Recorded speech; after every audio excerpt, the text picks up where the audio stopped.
tous et à toutes, on se retrouve pour une nouvelle vidéo en compagnie de personne. Aujourd'hui à l'Union belge. Les rapports seront examinés mardi prochain par le parquet fédéral. Le parquet fédéral après aura la possibilité soit déjà de faire une proposition de sanction, soit de convoquer un des deux clubs. Et c'est la commission des litiges du football professionnel qui devrait entendre les deux parties avant de sanctionner les clubs, exemple en attribuant aucun point ou en imposant un ou plusieurs matchs inclus. Du côté de la Ligue Pro, la sanction est déjà tombée 50 000 € d'amende pour chaque club, mais son directeur général veut aussi travailler sur les mentalités afin que le derby wallon ne soit plus à l'avenir diabolisé. Il faut expliquer à tout le monde, ça doit cesser. Je ne veux pas voir des familles décider de ne plus vouloir aller au match.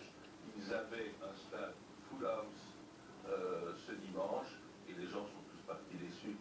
Enfin, la cellule football du ministère de l'Intérieur peut, sur base d'images vidéo, poursuivre un supporter qui allume un feu de Bengale et lui infliger une sanction administrative.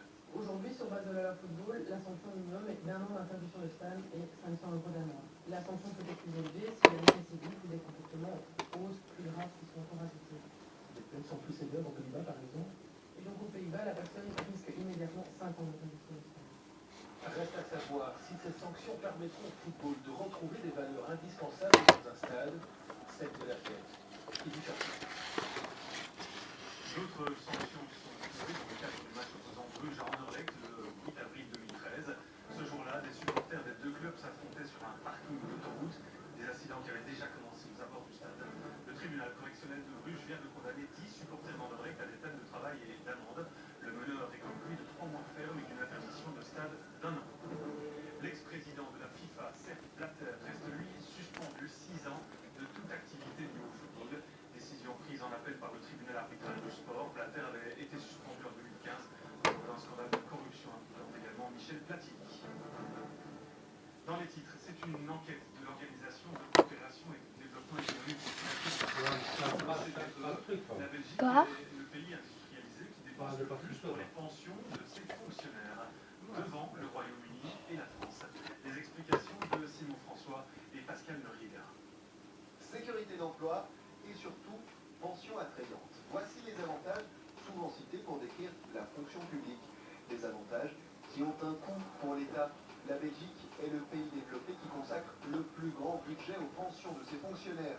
2,6% du produit intérieur brut, c'est proportionnellement plus que le Royaume-Uni et la France.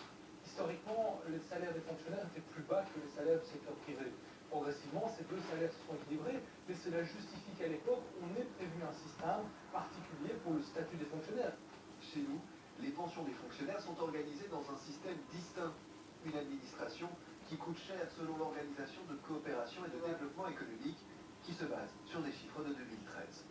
Depuis lors, on a enclenché toute une série de réformes qui tendent notamment à harmoniser notre système de pension, non pas fusionner tous les systèmes, c'est pas possible tout de suite, il faut du temps pour cela, mais pour faire en sorte que progressivement on aille vers davantage d'harmonisation. En Belgique, un travailleur sur 5 est fonctionnaire. C'est à peu près pareil au Canada, et pourtant, outre-Atlantique, on consacre moins d'1% du PIB à leur pension. La pension moyenne au Canada, c'est de l'ordre de 5 à 600 € par mois. On est nettement dans des niveaux très en dessous parce que la pension est axée davantage sur le système complémentaire, sur la pension du deuxième Bon, pilier. on va se Des laisser pensions sur cette complémentaires note. sur lesquelles il faudra plus compter à l'avenir.